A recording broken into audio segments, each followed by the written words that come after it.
الرحمن الرحیم آمن الرسول بما انزل الیہ من ربہ والمؤمنون کل آمن باللہ وملائکتہ وکتبہ ورسلہ لا نفرق بین احد من رسلہ وقالوا سمعنا واطعنا غفرانک ربنا والیک المصیر۔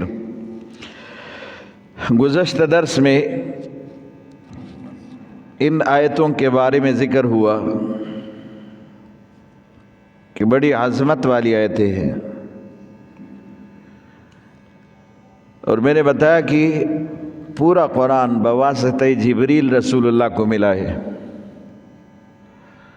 اور یہ آیتیں خاص طور پر اللہ پاک نے معراج میں اللہ پاک نے رسول کو تحفے میں دیے، ہدیے کے طور پر۔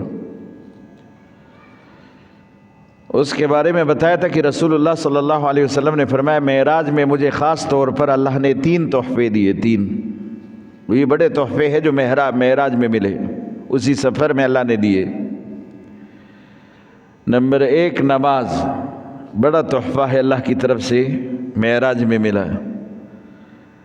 نمبر 2 سورہ بقرہ کی یہ آیتیں جو اللہ پاک نے براہ راست رسول اللہ کو معراج میں تحفے کے طور پر دی ہے۔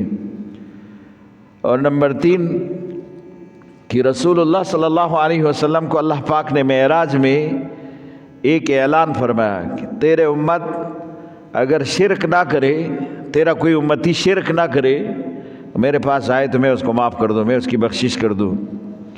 یعنی شرک ایک ایسا گناہ ہے کہ اس سے بچتے رہو، کیونکہ اس کی معافی نہیں ہے۔ اب شرک کے علاوہ کوئی گناہ ہے تو اللہ پاک معاف کرنے والا۔ اس کے بارے میں بہت سارے احادیث ہے جس میں رسول اللہ صلی اللہ علیہ وسلم نے فرمایا۔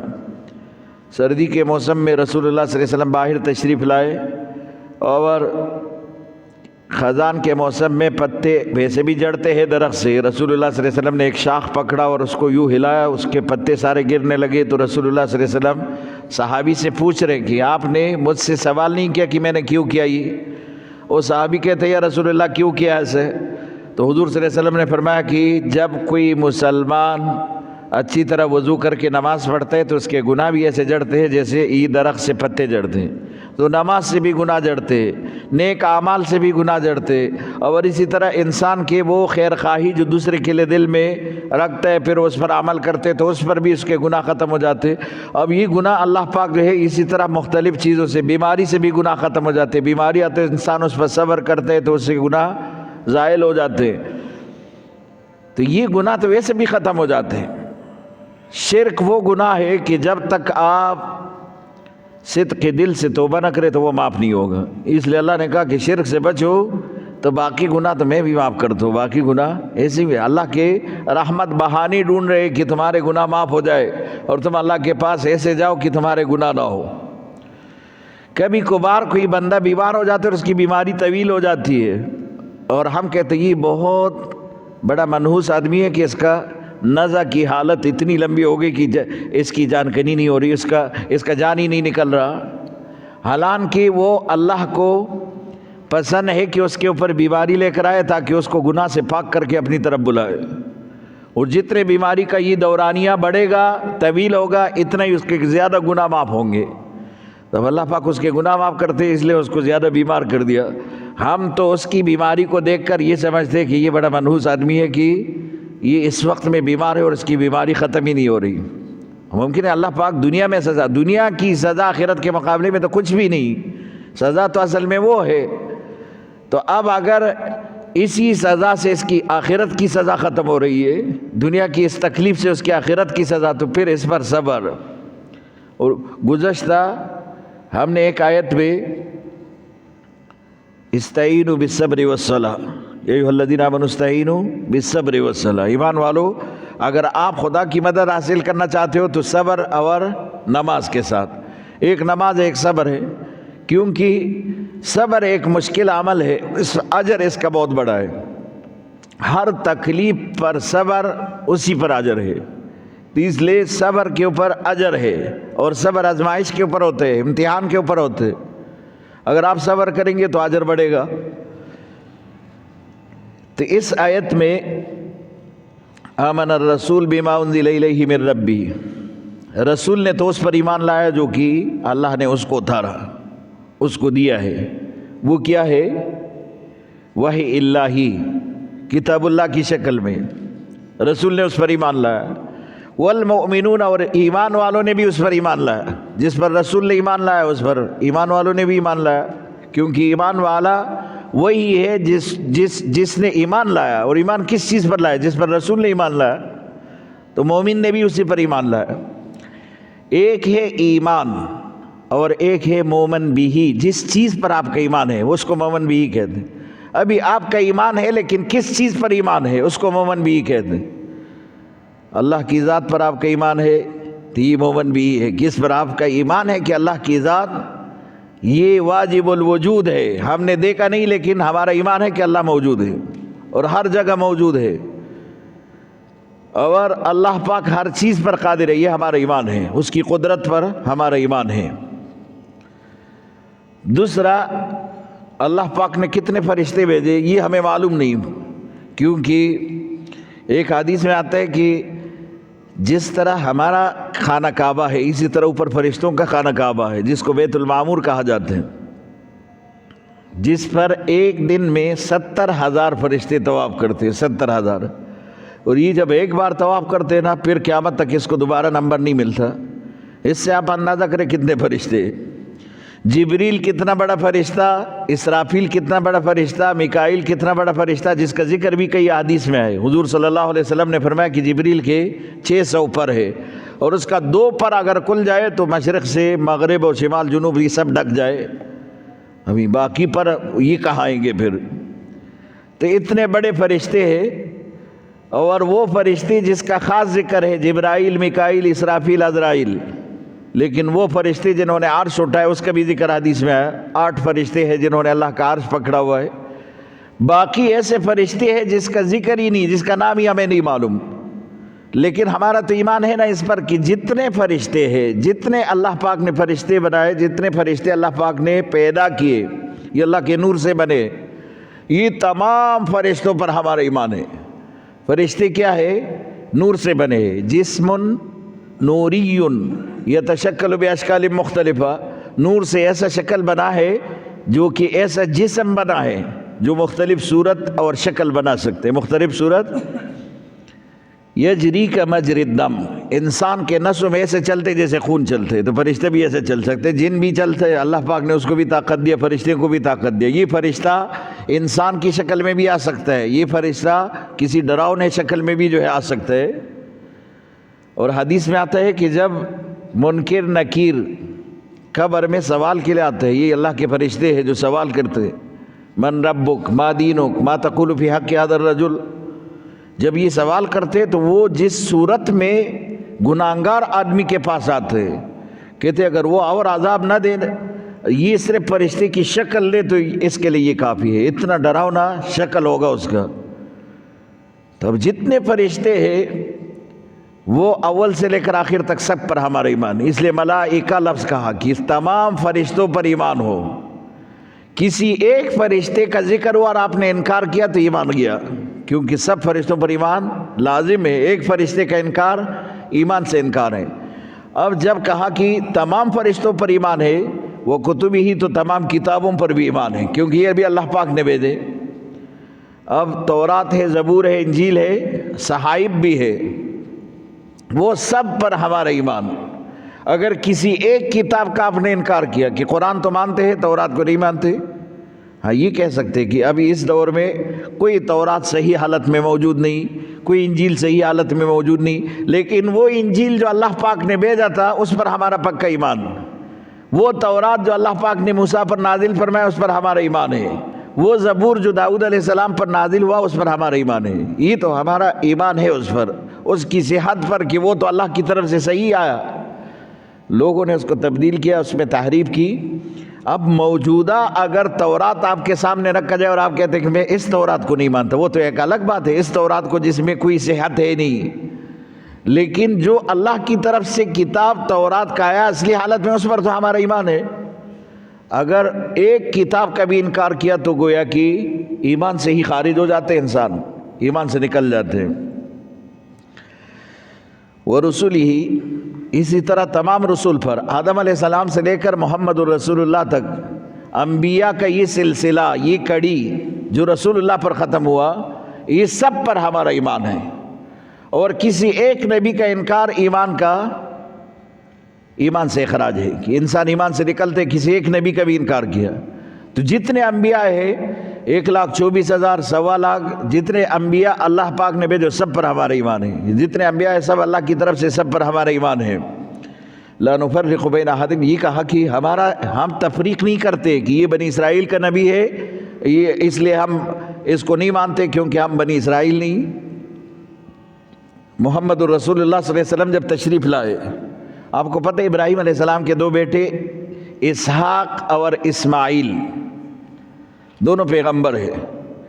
اسحاق علیہ السلام کی اولاد میں 4,000 سے لے کر 18,000 تک روایت ہے کہ انبیاء ہے، اور اسماعیل علیہ السلام کی اولاد میں صرف ایک نبی ہے، محمد الرسول اللہ صلی اللہ علیہ وسلم۔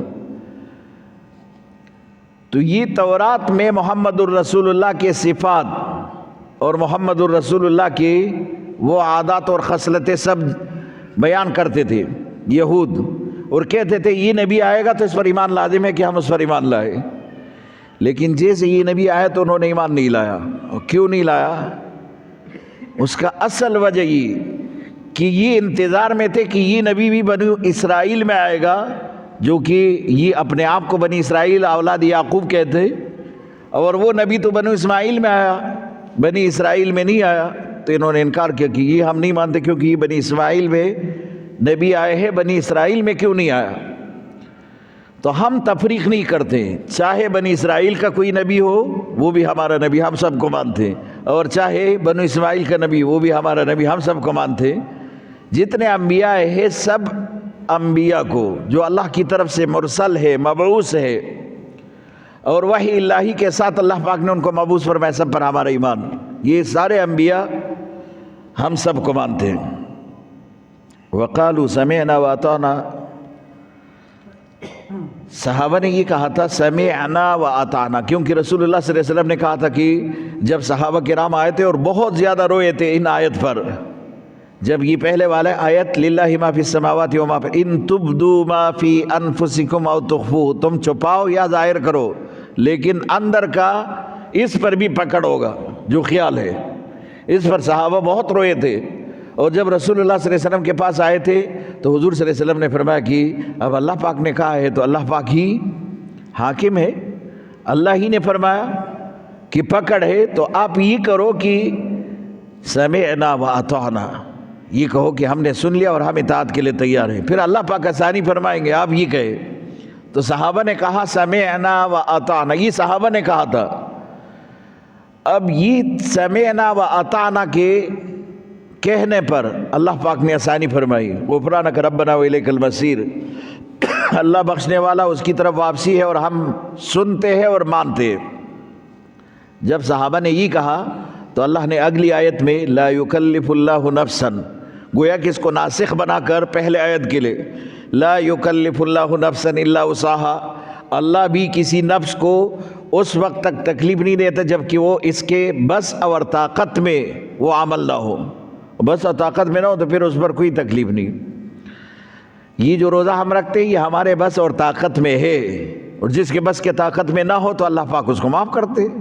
جو مریض ہوتے ہیں نہیں رکھ سکتا تو اللہ کہتے ہیں چلو تیرے بس میں نہیں ہے، معاف ہے، لیکن ہمارے بس میں ہے تو روزہ فرض ہے، ہمارے بس میں ہے تو نماز فرض ہے، ہمارے بس میں ہے تو جہاد فرض ہے، ہمارے بس میں ہے تو حج فرض ہے۔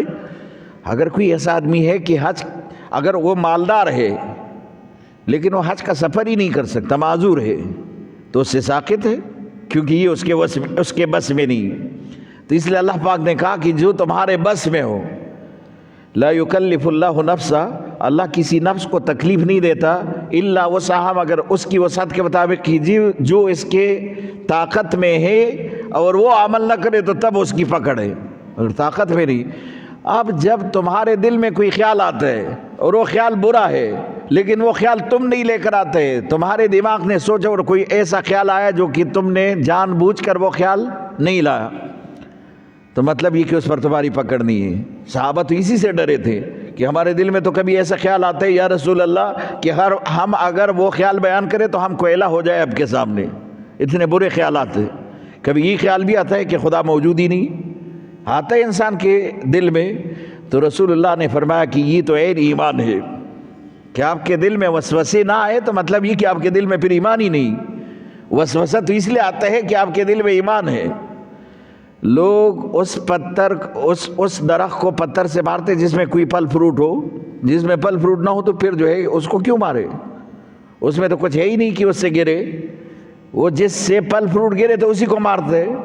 تو مانا تمہارے اندر ایمان ہے تو شیطان جو ہے وسوسہ ڈالتے، اگر ایمان نہ ہو تو پھر شیطان وسوسہ کیوں ڈالے؟ پھر تو حدیث میں آتا ہے جس دل میں اللہ کا ذکر ہو اس میں شیطان داخل نہیں ہو سکتا، آباد گھر کی طرح ہے۔ جس دل میں اللہ کا ذکر نہ ہو وہ ویران گھر کی طرح ہے، اس میں شیطان اپنا مکان بنا لیتے، شیطان اپنا ٹھکانہ بنا لیتے، گویا کہ شیطان ہی اس میں رہتا ہے۔ پھر تو اس کو تو پھر وسوسے کی ضرورت ہی نہیں، جہاں اندر شیطان ہی رہتے پھر وسوسے کی کیا ضرورت ہوگی؟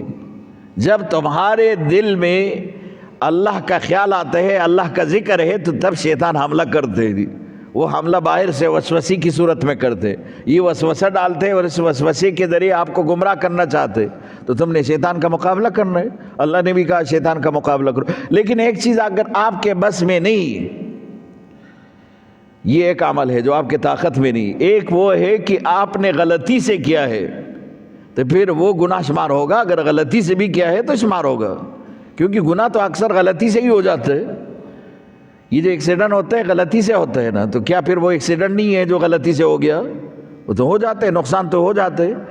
اگر زہر کھانے میں ملایا اور آپ کو کسی نے کھلایا تو زہر کا اثر تو ہو جاتے، اگر اس نے غلطی سے ہی کیا ہے تو تب بھی اس کا اثر ہوگا، جان بوجھ کر دیا تب بھی اثر ہوگا۔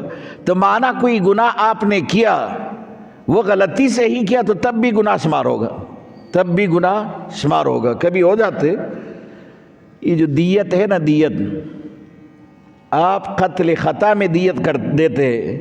دیت کیا ہے؟ ایک معاوضہ ہے، اور یہ تب ہے جب آپ نے قتل خطا کیا، کسی کو خطا ان قتل کیا، قصدن نہیں، قصدن میں تو قصاص ہے۔ تو یہ دیت کیوں ہے؟ یہ اس کا جرمانہ ہے جو تم نے کیا ہے۔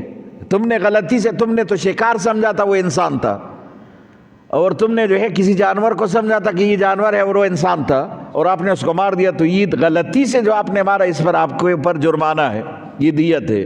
جان بوجھ کر مارا پھر تو دیت نہیں ہوگی، پھر تو قصاصاً تمہیں بھی قتل کیا جائے گا۔ تو غلطی سے ہے اور اس پر سزا ہے۔ ارے نماز میں جب تم بھول جاتے ہو، غلطی کرتے ہو نا جی، اور اسے غلطی پر پیاس سجدہ سہوا نہیں ہے، تو غلطی تو آپ نے کی ہے تب سجدہ سہوا کرتے ہو۔ رسول اللہ صلی اللہ علیہ وسلم نے نماز پڑھی، 4 رکعت والی نماز 2 رکعت پڑھ کر رسول اللہ صلی اللہ علیہ وسلم کسی غصے کی حالت میں تھے، اور 2 رکعت نماز پڑھ کر رسول اللہ صلی اللہ علیہ وسلم اپنی جگہ سے اٹھ کے آگے جا کر بیٹھ گئے۔ اب صحابہ کرام حیران ہے کہ حضور نے تو 2 رکعت پڑھی ہے، اب کیسے کہا جائے؟ حضور صلی اللہ علیہ وسلم کے چہرے کو دیکھ کر صحابہ بھی سمجھ گئے کہ حالت تو غصے کی ہے۔ ایک صحابی ہے ذوالیدین، اس نے ہمت کیا اور جا کر کہا یا رسول اللہ آپ بھول گئے یا اللہ کا حکم تبدیل ہو گیا؟ یعنی نماز میں قصر آیا کہ وہ 4 رکعت 2 ہو گئے، کیونکہ وہ تو پیغمبر تھے، وحی تو کسی حال میں بھی، نماز میں بھی تو وحی آ سکتی، یا تو وحی آئی ہے آپ کے پاس کہ نماز 4 رکعت کی بجائے 2 ہو گیا، یا پھر آپ بھول گئے۔ تو حضور نے کہا کہ کیا کہہ رہے ہیں، کیا میں نے جو ہے 2 رکعتیں پڑھی ہے؟ وہ سارے صحابہ کہنے لگے جو کہ کچھ کہہ نہیں سکتے تھے خوف کے مارے، کہا کہ یا رسول اللہ آج آپ نے 2 رکعتیں پڑھی ہے۔ تو حضور صلی اللہ علیہ وسلم فوراً اٹھے اور دوبارہ تکبیر کہا، اور پھر اسی طرح جو ہے حضور صلی اللہ علیہ وسلم نے 2 رکعت نماز اور پڑھی، اور پھر 2 رکعت کے بعد حضور صلی اللہ علیہ وسلم نے سجدہ سہوا کیا، اور سجدہ سہوا سے اس نماز کی تکمیل کی ہے۔ لیکن اب حکم یہ نہیں ہے، پھر جب یہ حکم آیا کہ نماز کے اندر ایسے سکون سے کھڑے ہو اور پھر کوئی بات چیت نہ کرو، اس سے نماز فاسد ہوگی، تو پھر نماز تو وہ حکم منسوخ ہو گیا۔ اب یہ حکم ہے کہ اگر آپ نے بات چیت نہ کی ہے تو پھر کھڑے ہو جائے، پھر نماز پورا کر لیں، سجدہ سہوا سے پورا ہوگا۔ لیکن اگر آپ نے بات کی تو آپ نماز سے نکل گئے، پھر پورا نماز دوبارہ پڑھنا پڑے گا، یہ حکم ہے۔ میرے کہنے کا مطلب یہ ہے کہ ایک ہے خطا اور ایک ہے بھول، اور ایک وہ جو کہ وسوسے کی صورت میں انسان کے دل میں آتا ہے، وہ انسان اس پر مکلف نہیں ہے۔ وسوسے کی صورت میں تمہارے دل میں خیال آیا کہ اللہ موجود ہے کہ نہیں، اور تمہارے دل میں خیال آیا کہ یہ قرآن اللہ کی طرف سے اصح جو ہم کہتے ہیں کہ بالکل سچا کتاب ہے، یہ واقعی اللہ کی طرف سے ہمارے طرف آیا ہے کہ نہیں، دل میں خیال آیا، لیکن آپ نے کوئی زبان سے نہ اقرار کیا، نہ اسی طرح کا آپ نے کوئی بات کہی۔ دل میں تو خیالات آتے، شیطان بھی وسوسہ ڈالتے، تو اللہ کہتے اس پر آپ کی پکڑ نہیں ہے۔ اگر دل میں خیال آئے اس پر پکڑ نہیں ہے، لیکن اگر آپ نے جو ہے پھر علل اعلان کہا کہ میں اس کو نہیں مانتا، تو پھر تو الگ بات ہے۔ جیسے میں نے آپ کو کہا کہ ایک ہے وہ خطا جو غلطی سے انسان کرتا ہے، اگر کسی نے زہر آپ کو دیا کھانے میں اور پھر کہا کہ غلطی، تو کیا زہر اثر نہیں کرے گا؟ غلطی سے بھی اثر کرے گا۔ جیسے قصدن دے کر بھی زہر اثر کرتے، تو غلطی سے بھی دے کر زہر میں تو اثر ہے۔ تو صحابہ کرام نے کہا سمعنا واطعنا، جو حکم ملا ہے اس کو ہم نے سن بھی لیا اور اطاعت بھی کی ہے۔ یہ صحابہ کرام نے کہا۔